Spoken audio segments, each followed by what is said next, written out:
Paano maglagay ng sinulid sa bobbin case? Ito siya.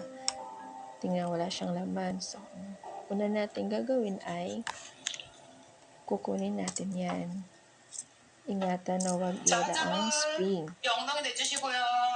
Pagkatapos, iangat natin itong maliit na baba. Tapos, yan, nakalubog yan eh. Kaya, itaas nyo na lang. Pagkatapos, magkuha tayo ng nanonood pa ng Korean.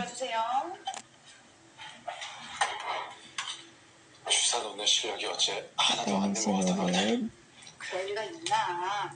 Magpaikot muna tayo ng mga 5 to 10 para hindi siya matanggal.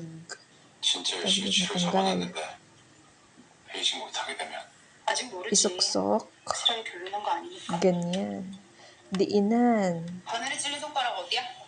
Pagkatapos, ilagay ang sinulid dun sa taas ng metal. Tapos, masyado kasing malaki yung sinulid natin. Wala tayong ability na maliit. Kaya kailangan hilain na lang natin. Ibigay tayo ng maraming allowance. And then, after nyan,